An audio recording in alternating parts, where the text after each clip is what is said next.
ସାତଟା ବେଳକୁ ପ୍ରଥମେ ଆଗ ନିମନ୍ତ୍ରଣ କରିଦେଉଛି ମୁଁ ଆମର ମଙ୍ଗନ ପର୍ବ ସରିଗଲା ଲିଙ୍ଗରାଜଙ୍କର ନୀତି ଫୀତି ସବୁ ସରିଗଲା ଠିକ୍ 8ଟା ରାତିରେ ଦିଅଁ ବାହାରିବେ କେଦାର ଗୌରୀ ପାର୍ବତୀକି ବିବାହ ହେବା ପାଇଁ ସାଥିରେ ରହିବେ ଭାଇ ବାସୁଦେବ ନାରାୟଣ ଏବଂ ବିରାଟ ପଟୁଆରେ ଅଣାଯିବ ଅଣାଯାଇକରି ଆପଣମାନଙ୍କ ପାଇଁ ବ୍ୟବସ୍ଥା ହେଇଛି ମିଡ଼ିଆ ସବୁ ଭାଇମାନଙ୍କ ପାଇଁ ଏ ଯେଉଁ ଖରାରେ କ୍ଲାନ୍ତରେ ବୁଲାବୁଲି କରି ସବୁ ତଥ୍ୟ ସଂଗ୍ରହ କରି ପ୍ରସାରଣ କରୁଛ ସାବୁନ ଦିଆହେବ ଭଲକରି ଗାଧେଇବ ଟିକେ ଚନ୍ଦନ ଲାଗିବ ମଲ୍ଲିମାଳ ପଡ଼ିବ ଲିଙ୍ଗରାଜ ବରଯାତ୍ରୀ ହେବ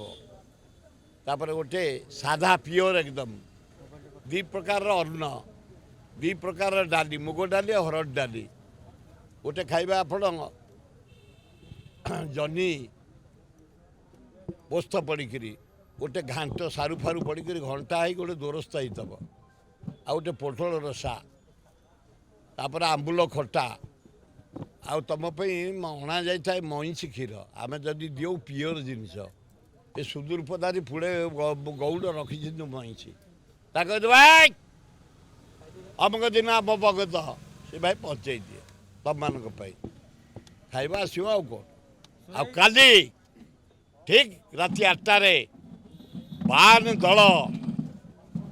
ଶୋଭାଯାତ୍ରାରେ ପାର୍ଟିସିପେଟ୍ କରିବେ ବିହାରରୁ ଆସୁଛନ୍ତି ୱେଷ୍ଟବେଙ୍ଗଲରୁ ଆସୁଛନ୍ତି ପଶୁ ପକ୍ଷୀଠୁ ନାନାଦି ପ୍ରକାର ବାଦ୍ୟ ବଜେଇ ସରକାର ମନେ କରିଛି ବାଣ ଆମର ଫୁଟେ ବନ୍ଦ କରିଦେଇଛୁ ଡିଜେ ବାଜେ ବନ୍ଦ କରିଦେଇଛୁ ପରମ୍ପରା ପୌରାଣିକ ପରମ୍ପରା ଅନୁସାରେ ପ୍ରଭୁକୁ ପ୍ରଶଂସନ କରି ଆମେ ନେବୁ କାଲି ଆପଣମାନେ ବିପୁଳ ସଂଖ୍ୟାରେ ଯୋଗ ଦେବା ପାଇଁ ଅନୁରୋଧ।